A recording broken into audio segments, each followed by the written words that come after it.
Hey Teacher Pal, welcome back to the Teaching Firsties Facebook page. I hope your school year is going well. I hope your literacy centers are running smoothly. Tonight I'm going to show you how to incorporate jigsaw puzzles into your spelling centers. Love jigsaw puzzles. This was always something really fun that my students like to do. Now tonight I'm either going to show you how to make your own puzzles, or I will show you how you can purchase the ones that are available on Teachers Pay Teachers or my website literacystations.com. So I'll show you both, and then that way you get to choose. But I will tell you that these are going to be on sale this week only for half off on literacystations.com, and if you wait until the end, I will show you how to get your hands on them for 50% off. When I was a kid, my parents and I would drive up to the Upper Peninsula of Michigan to spend summers at our family cabin. That's actually where I'm at right now.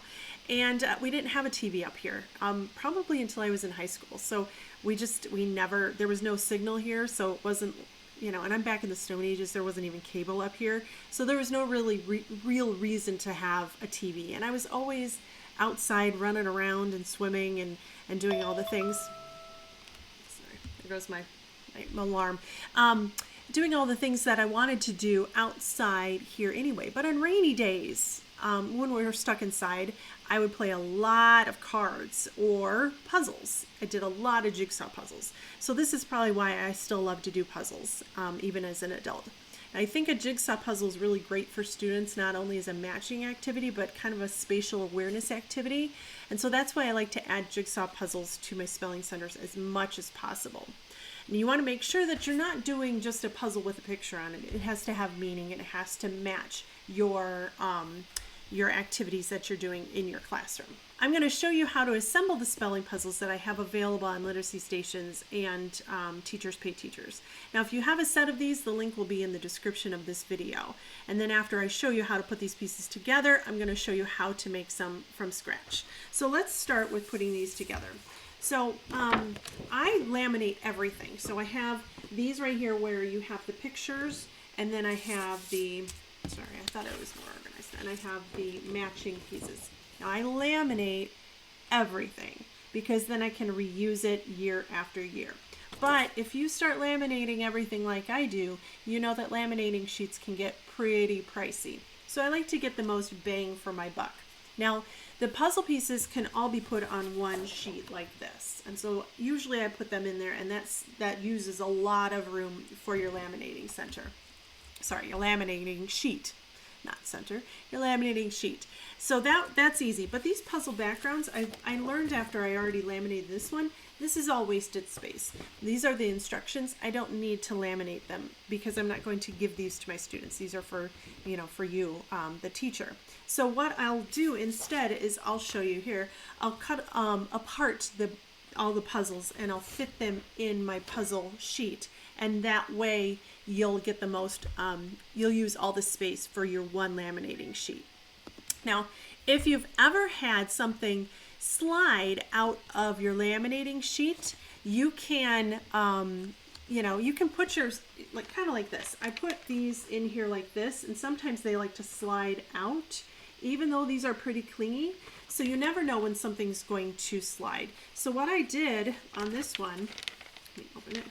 I actually took a little dab of glue from a glue stick, and I glued these right into the sheet. So they're not going to slide over. I haven't laminated this yet, so I wanted to show you. They're not going anywhere. So once I laminate this, they will stay exactly where I want them to go. Now, once I have all my pieces laminated and cut out, then I punch a hole in the corner and I add all the puzzles to a binder ring. Then for the Velcro, I had Velcro. For the Velcro here, I'll take the Velcro and I'll add a Velcro dot to the back of these puzzles right here, back of those puzzles, and then I'll also add the opposite Velcro to this. So it's a really easy puzzle that they can do. And that's all you need to do. It's a little bit of prep work. It's, I would say it's a low prep, but once you have this year, you'll have this for years to come. If you're only teaching, this is short A, if you're only teaching short A words 1 week, you're not going to use this one all year. So this will be in pretty good shape by next year when you pull it out to have your students review your short A words. So you'll have these for a very, very long time. And then, once you make them once, your students will be ready to match their spelling words with the puzzles as they go. We also have these right here, which is, hold please, cut and paste activities. These are really easy and simple, but still worthwhile for your students to do. They're just going to color the pictures, cut out the words, and match them. And it's going to look like this. It's something that this is absolutely no prep. All you have to do is print it. So that is the activities, and I'll tell you more about them in a minute, but I want to tell you how to make puzzles from scratch. Now, I made those on my computer, but you don't have to. So I started by making templates of puzzle pieces that interlock. Now let me hold it up like that. I hope you can see that. Let me make sure that you can. Yeah, you can see it. Okay, so you'll see on this side I made a pencil, and it kind of looks like, I made it with pencil. It kind of looks like a basketball court. I drew a rectangle with a line down the middle to split it, and I drew a circle in the middle. And that kind of is the, kind of the outline of my puzzle. And then I took a Sharpie and I traced over it, but instead of tracing the whole circle, I traced just one side of it and I erased this part. So now I have a template where I cut this piece out around the lines. That's going to be kind of the outie. I don't know what you call puzzles, innie and outies, outie, innie, and that way I can use that as a template. And then I'll make several copies of that, and then I will make my puzzles. And that way you have the same size and everything will fit. So that's just a really simple way to make those puzzles. The size of the puzzles is up to you. You can make them larger or smaller than what I made, but you'll need to make two templates. You call them left and right or innie and outie, just like that. Now on one side, you'll want to have, maybe on this side, you'll want to have the full completed puzzle. Then on the other side, you'll have the piece that fits. That way your students know where to place the pieces.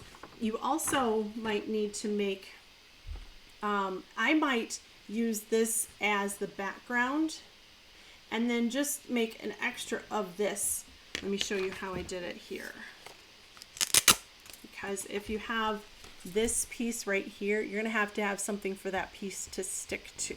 So you're going to need the piece that moves and then this and this together. So that way you have something for it to stick to if you want to do it like that. Okay. Now, here are some ways you can add spelling skills to your puzzles. Maybe do the spelling skill on one side and then the words on the other side, like maybe short A on one side and then short, they can match short A words, or short O on one side. Maybe if you're doing final blends, you can do maybe CK blends. So write the spelling skill on one side and the words on the pieces that they move. Or you can do beginning sounds on one side and the ending on the pieces. You can split the word down the middle. Or you can even reverse the puzzles and have the ending sounds on the puzzles with the matching beginning sound. So maybe you can have the beginning sound on here and they have to add it up to put it on the end. So it would look a little bit more upside down like that because they're going to be putting on the ending instead of the beginning. And I also like to do these too, where you have the picture on one side and then the puzzle pieces on the other. What's good about these is that it's hard sometimes to find the pictures that you want to match. So I've done a really good job of making sure all of my spelling puzzles have really clear pictures and the students for the most part know what they are. So here's a ham, here's a pan, and they all are really good instead of just trying to find whatever clip art you have on your computer. So that's a benefit of picking up a set of these, even though they're on sale. So that's a benefit of those. And then you're going to want to make sure they're durable and you laminate them so that way you have them from years to come. So either if you are going to make your own templates and your own puzzle pieces, or grab some of these, I think your students will really love the puzzles at your centers. Now, if you don't have a set of these puzzles and you'd like to purchase them either from Teachers Pay Teachers or in my shop, literacystations.com, I'm going to add the links to the descriptions of this video. Now, when you purchase one of the spelling games, you'll get the cut and paste activities right here. You'll get them for every spelling skill that you want. They are available. It comes with it. I always believe in putting all my printable and digital activities together. So you're going to get all of it when you purchase a set of these. So you'll have the cut and paste. You'll also get the pre-made puzzles, so you don't have to make your own. All you have to do is laminate them and put them together. So that way you can, your students can do the puzzles and you don't have to make them. So they're all ready to be laminated and added to your spelling centers. You're also going to get these digital puzzles. I'll put them right here. Your students can play these on Google Slides, Seesaw, and Boom Cards. Plus there's audio for each of the words for more support for your kiddos.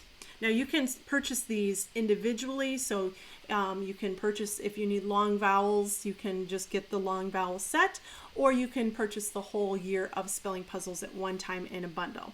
Now the sets are, there's short vowel words, there's long vowel words with both the silent E at the end, and also vowel pairs like EE, double E, and EA.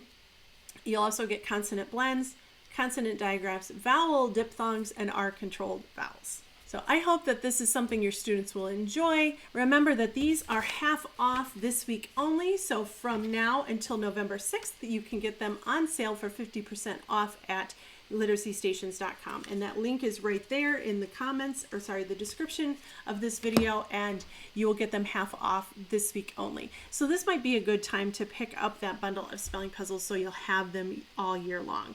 Now on literacystations.com, they're also available, they're automatically on sale, so you don't even need to enter in a discount code. We have it set so they're on sale this week.